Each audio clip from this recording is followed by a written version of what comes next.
Hello and welcome to another episode of the Business of Business podcast. I'm your host, Roy. Of course, we are the podcast that brings you a wide range of professionals and guests that are able to speak to a lot of diverse topics. And today we have a very timely guest, Joseph Costello. He is a performance coach. Now, the interesting thing is he left school when he was 15, but he's been able to start two firms that both ran into the 7 and 8 figures. He works very closely with Bob Proctor. And one thing we're going to talk about in kind of his message is one thought at a time. So Joseph, thank you for taking time out of your day. And like I said, pre-show, very timely for me because we're busy professionals, a lot going on, a lot of thoughts, a lot of things we need to do, a lot of things we want to do. So welcome to the show and tell me where we start. Right, thanks very much for having me here today. Yeah. I'm excited to speak to you and your listeners. Let's just hope they understand the Irish accent. So, yeah, no, it's good. It's great. They probably understand you better than me most times. yeah. So tell us a little bit about your story. So you're a performance coach, but you left school when you were 15, but you were able to start these two hugely successful companies. So can you kind of walk us through that a little bit? So I left school at 15. I followed in my brother's footsteps. He left school at 15 and I went and worked in a coal yard. So we're like salmon and we're swimming upstream what has gone on before us. At the age of 18, I went and I worked with my father as a civil servant. So I was the 4th generation to work as a civil servant at what we do.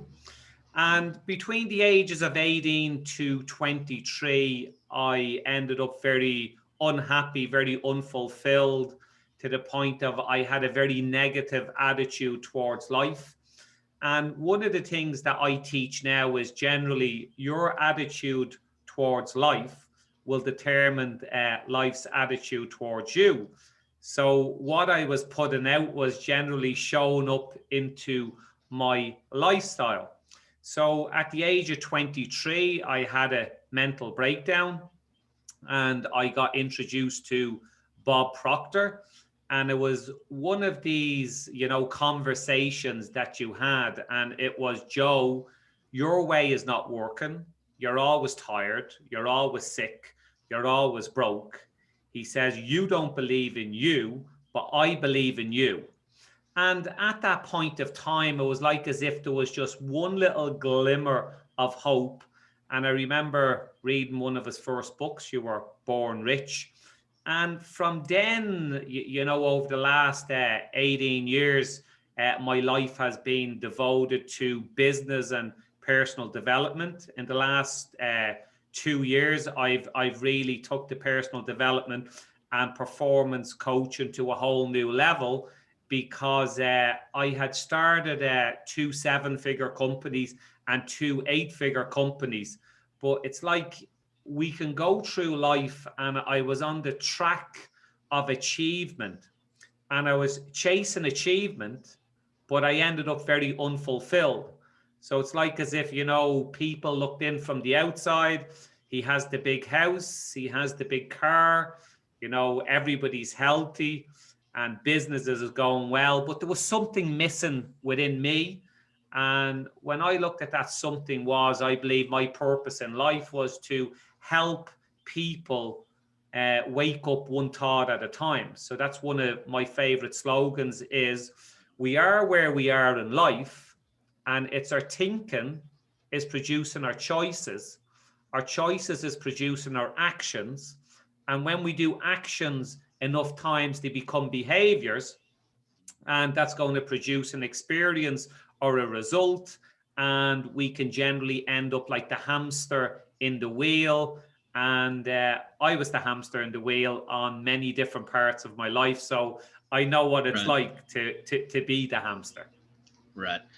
Yeah, exactly. And I really like that positive message. I was told a few years ago, my priest, very insightful, but He said that our minds are like grinders and they grind all the time. And so we get to choose what we grind there, though. And I think that, to your point that, we have to have those positive thoughts and affirmations about ourselves because typically, I, I guess I'll put this as a question to you, but typically we are the most hardest on ourselves. Is that correct?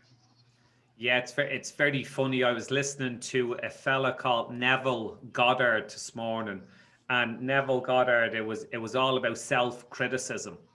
Hmm. And we are very critical of ourselves. So generally, if we born into a family that's very supportive, we're going to grow up to be a confident type of a human being. I was born into a family, and my father used to be quite critical of me.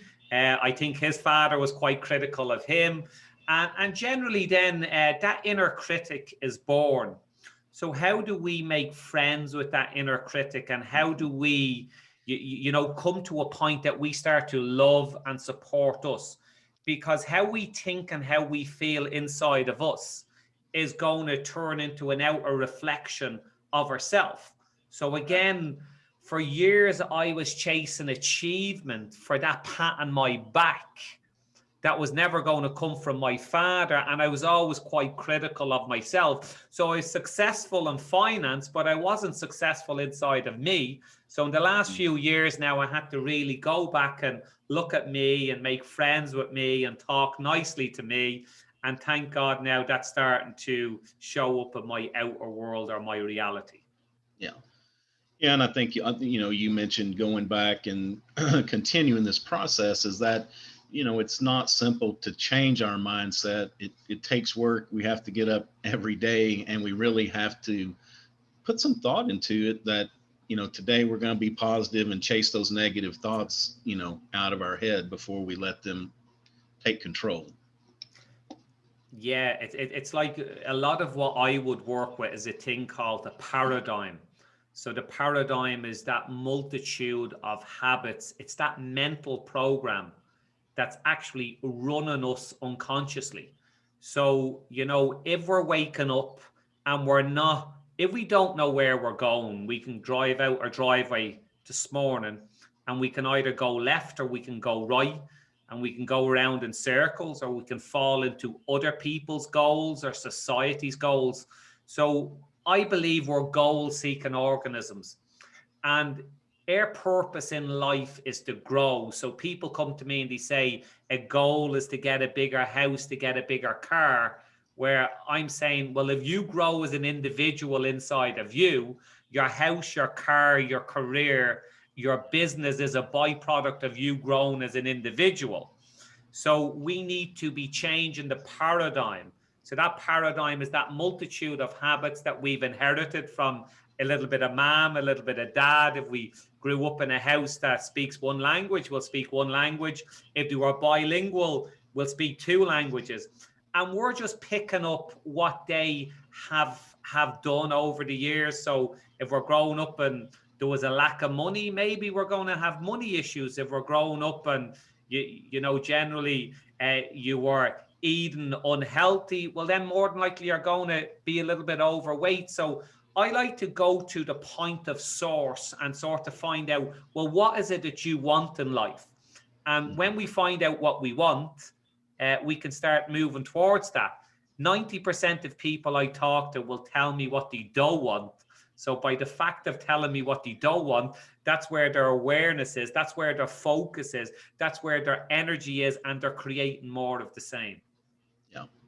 So when we start to retool that thinking, do my understanding is we need to focus on self, our happiness, what makes it, and I'm not talking about we think the car, the house, the money, we think that makes us happy, but really, the happiness comes inside from other things. So that's really where we really want to focus in the beginning is, what is it going to take to make us happy, healthy? And I assume that's eating, it's a combination of a lot of things, the eating right, the feeling good mentally, physically, and being able to accomplish the things that we want to. I think that once we're moving towards a goal, in some part of our life and we're grown as an individual, we're tapping into our soul's purpose is for us to grow. And if we're growing, and that doesn't matter where we are in life, I teach a thing called a C-type goal. So a C-type goal, it has to scare and excite you a little bit. If we're not getting scared or excited at the same time, we're within our comfort zone. And there's no growth within our comfort zone.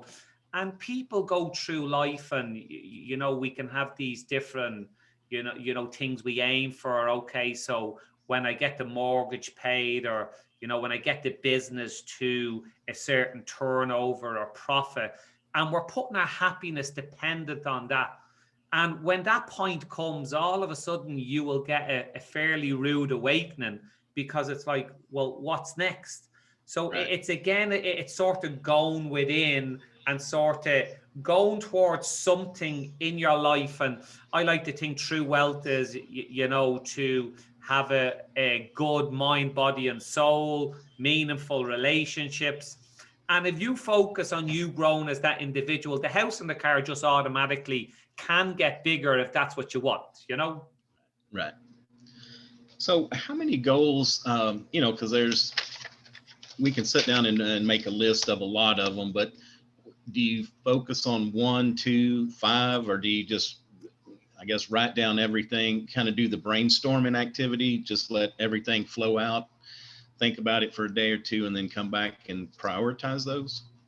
So I generally, teach that if you have sort of a goal within finance, a goal within, so finance, that could be in a career or your business. You'd have a goal within your relationships. So, is that to spend more time with your loved ones? Is that to maybe partake in your kids' hobbies? Is that to play a game of golf? Or is that to enjoy going for a massage more often? And then for you to be grown within your mind, your body, and your soul. So I like to be always grown as an individual and tapping into different people from different walks of life. So I'm only back from Cancun there last week. I was over with Dr. Joe Dispenza. We done a week of meditation and really learning to go inside of you. So it's great to meet like-minded people on the same frequency. Right. Yeah, and you hear that so often too. I think is that kind of a starting to this is also to surround ourselves with those like-minded people, because typically we can get surrounded by people that just suck the life out of you, or are such a negative influence that we have to really think about the environment that we live in as well. Correct? Yeah, so Dr. Joe Dispenza says, is your environment controlling your thinking, or is your thinking controlling your environment?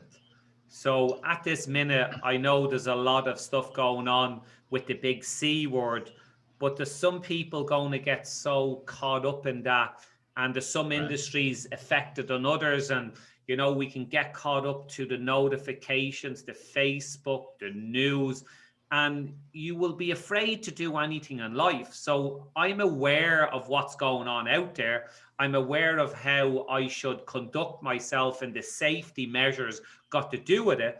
But I'm still moving forward in my life. I still want to grow my business. I still want to grow me. So is your environment controlling your thinking, or is your thinking controlling your environment? So my thinking is going to control my days that I'm going to have. My thinking is going to control my business, my relationships, my mind, my body, and soul. I'm conscious of what I need to do to travel safety, or if I'm going out to wear a mask and to sanitize and to isolate. I am aware of that, but it's not going to control me. Right. No, that's good. And, it's some of us, myself, I'll say, has a little bit of survivor's guilt through this.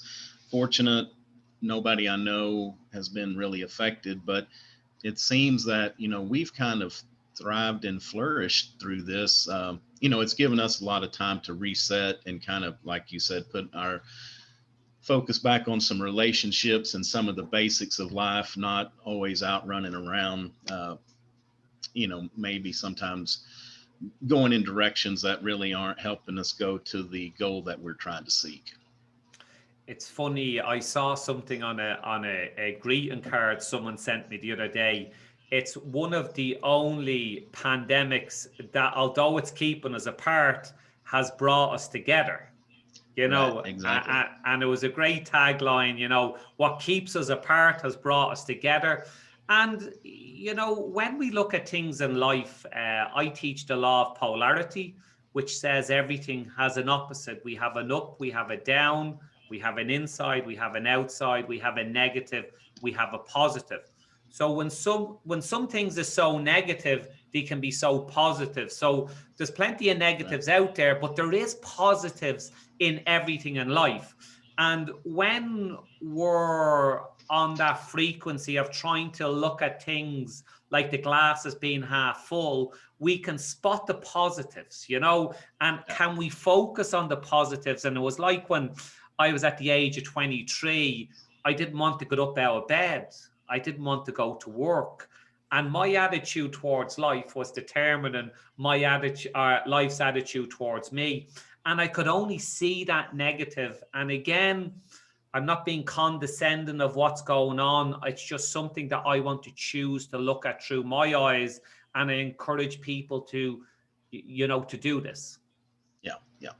So sometimes that you know, and the I guess this the other converse of that is this pandemic. It seems like has brought to the surface a lot of anger. And so, how can we deal when outside things make us angry? You know, it can take over and take control of our day, you know, our week or whatever.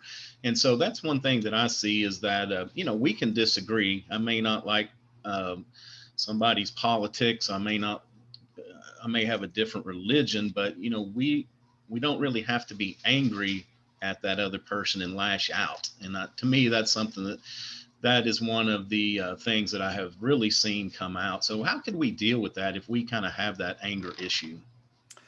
Well, one of the things that I would teach a lot of the time, and I would actually do myself when you go a little bit off track, is gratitude. So when we can sit down and be grateful for the body that we're in, be grateful for the chair that I'm sitting in, be grateful for the computer and the microphone I'm talking into, and start to be grateful for your family, for your business, for the food you eat.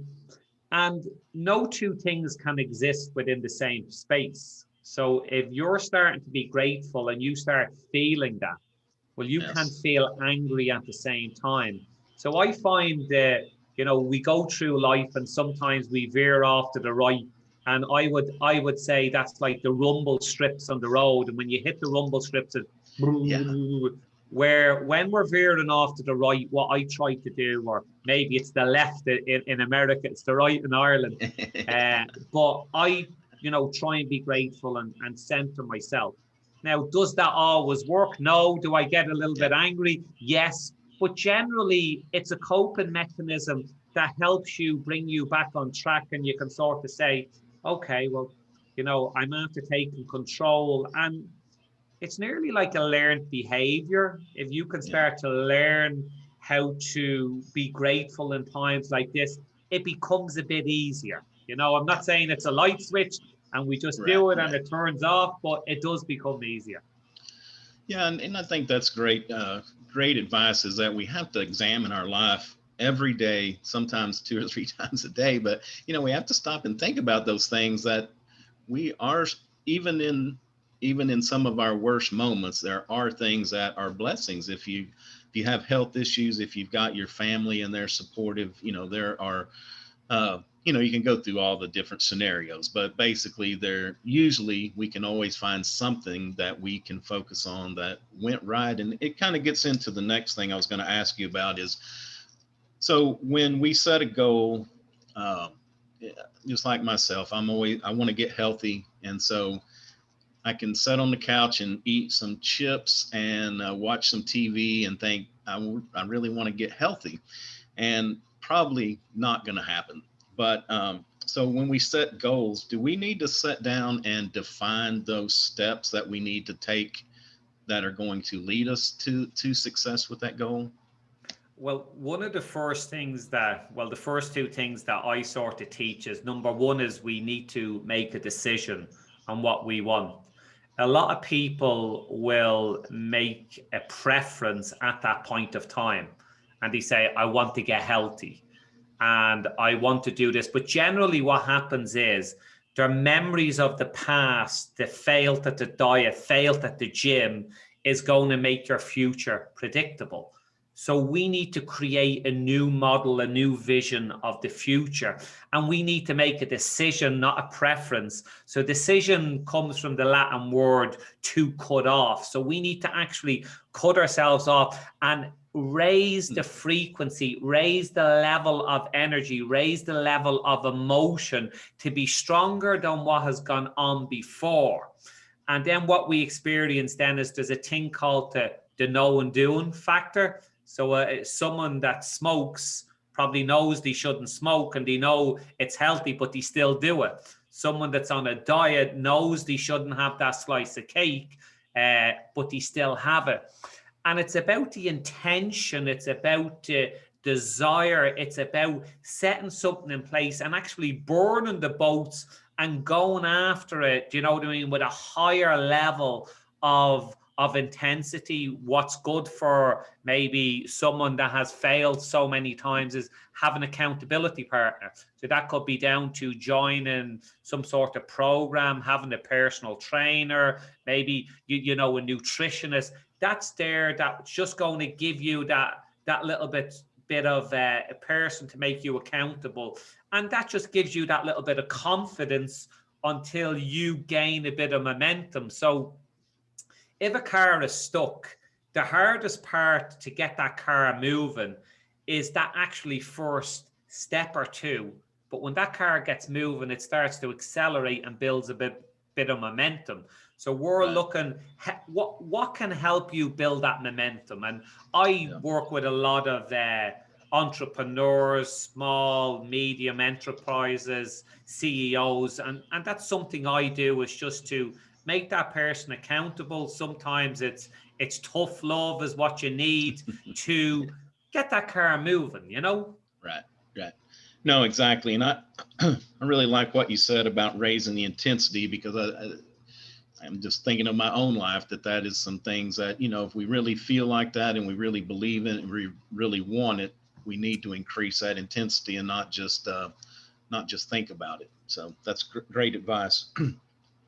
I think the other thing, another thing I find or have found in the past with myself and others is it has to do with gratitude, but it also has to do with our being kind to ourselves. That if we have a list of 10 to-dos today, and so we get 7 of them completed, we can usually spend a lot of our time beating ourselves up over those 3 that we didn't get completed, instead of rejoicing in the 7 that we did, and then, you know, just saying, you know, we did the best we can do. If we did the best we can do, we have to realize that and be able to move on to the next day, and not, because what I've found in the past is those 3 today carry over to tomorrow, and then you're not quite as up tomorrow, and it just, you know, it can take you down a steep staircase if you let it.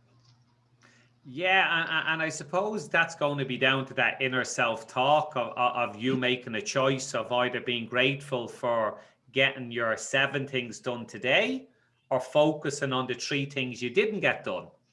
Right. And everything in the universe is energy. We live in an ocean of motion. And, you know, when you can learn to be grateful for the things that you've done today, one of the things that I, you know, ask people is, you can be grateful for this bottle of water, I can be grateful for this microphone, but can you be grateful for the things that haven't came to you yet? So there's an element of faith there. So faith, like I would say, is to see the invisible, to believe in the incredible, and to achieve what the masses think is the impossible. So can you be grateful for seeing you in the fit and healthy body that you want to see yourself in? because Buddha said there's no such thing as the future. There's only now, because how you think and how you feel now is going to create your future. So that conversation I had 5 seconds ago is gone already. So Eckhart Tolle will always say now. So he says now. So it's now.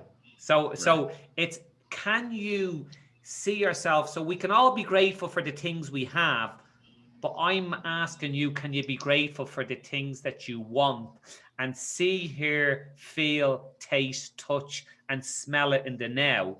Because by you do that, you're starting to program your mind in the now. That's interesting. Can we touch on the one thought at a time? Yeah. Yeah. So when we get up in the day, a lot of us is just going to go on to an automatic program. So when we get up at the age of 35, 95% of what we do is an unconscious habit program. We get up, do we check the phone in the morning?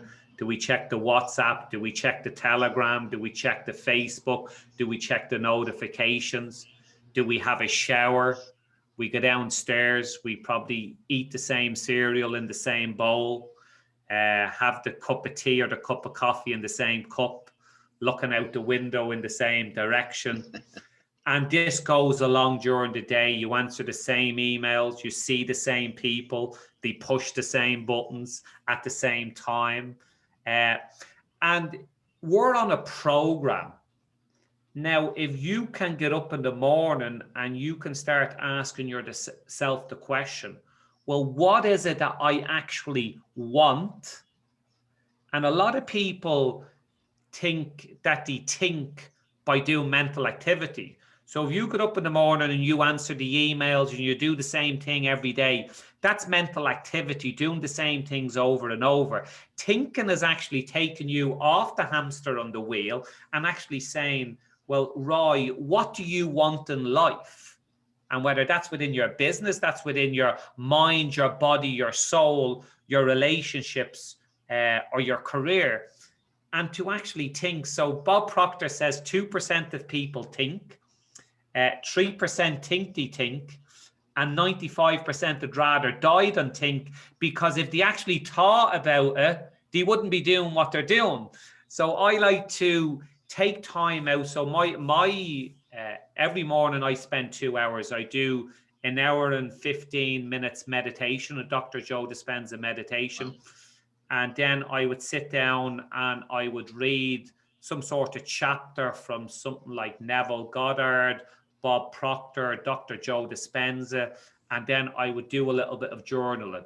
So I like to create my destiny, you know, rather than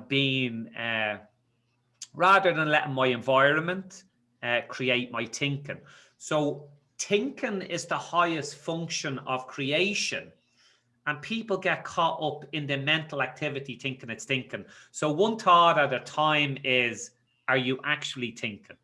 Is that Okay. long-winded? But I think you get it, yeah? No. I think that's good. We actually have to put some thought into things, not just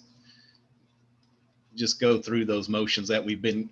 I guess it's kind of like the same as that, we can't continue to do the same thing and expect something different to happen. We have to actually give some thought into where we're going to go. And you brought up journaling. I hear a lot of that, and I journal myself, but I like to ask, how people journal, just to get a sense of, like a lot of times it's just more my thoughts about what is happening at that moment, maybe something that's happened in the past. But, as you've been talking, it's like it makes me think of maybe I should be thoughtful about where I'm going, what I want, journaling about what that next step is or how I'm feeling about that. So can you give us some insight into journaling, how you do it? So how I do my journaling is if I do a meditation, sometimes I might get some sort of thought within the meditation or intuition, and I'll write down what came to me, because generally when you close your eyes and you close off the outside world, you're not getting influence from the outside world. So you're actually more connected to what it is you want. So I might write down that. And then the second part of my journaling will be me working on a thing called self-image. So in the 1960s, there was a doctor called Dr. Maxwell Maltz. He wrote a book called Psycho-Cybernetics, and he was a plastic surgeon. And what he realized is he was doing a lot of surgery on different people, and someone might come in for a nose job. And although there was a physical change, in some cases there was a psychological change, but in other things there wasn't. So we realized we had two images. And the first image is the way we walk, the way we talk, the way we brush our hair. And the second image is that inner image inside of you. So I do write out my image of who I want to become in the now. So I see myself as a calm, confident, capable, relaxed presenter, speaking in front of thousands of people, being a good father, being kind to my wife and my kids, being kind to me. That's the hardest part, being kind to me. Right. And I see everything in the now, because you know, the past is gone and the future is only getting created now. So by you doing this every day, constant space repetition changes the paradigm, which is that multitude of habits. So you're changing your programming to become that person in the now. And no two things can exist within the same place. So if you think of our conscious mind is like a well-tilled field, and it can only accept what you plant in it. So if you do this on a daily basis, all of a sudden you're going to change how you think, how you feel, how you act, and the results that you have. That's awesome, Joseph. Thank you so much for sharing that. And, you know, you've given us a lot to think about today. So before we kind of wrap up, I do have one question, because you've talked about a lot of things, but what is something that you do during your day that you feel adds the most value, either professional, personal? And I know we've talked about journaling and meditation. So, you know, if it's those, or if you want to choose something else, that's good too. Sometimes it's just bringing yourself back to the here and now and being aware of where you are, of what's going on around you, rather than being in your head and being in your phone and being in your driving and being in the meeting and being in your email. Sometimes to actually listen to what's going on around you. So how many times is the bird singing, but we don't even hear them singing? You know, Correct. how many times is there a nice flower in front of us, but we don't, you know, smell it? So be in the now and be more in the now, and know the now is your future. Okay. Well, great. Well, Joseph, I want everybody to reach out. I think you can have a positive influence, you know, on the audience. So if somebody is seeking help, tell them, you know, kind of who is your client, how you can help them, and of course how they can reach out and get a hold of you. So I deal with anyone that's in a 9-to-5 job, to SME, small, medium businesses, to big corporations, to CEOs. It's just, you know, people is going to listen to me. They might like me, some won't. If you do like me, jump on. It's Joseph Costello Mentor. I'm on Facebook. I'm on Instagram, Joseph Costello Mentor. Send me a DM. I'll jump on a call with you. And who knows, you know, maybe I can wake you up one thought at a time. Who knows where the future brings us? Yeah. All right. That's awesome. Great information. Appreciate you taking time out of your day again. It's been a real pleasure. That's going to do it for another episode of the Business of Business podcast. You can, of course, find us on all major podcast platforms, iTunes, Google, Stitcher, Spotify. If we're not on one that you use, please reach out. I'd be glad to get you added. Be glad to add that to our group that we put out to now. Also, there will be a video of this interview go up on YouTube when the episode goes live. You can find us at www.thebusinessofbusinesspodcast.com and all social media. And Again, we appreciate it. And until next time, take care of yourself and take care of your business.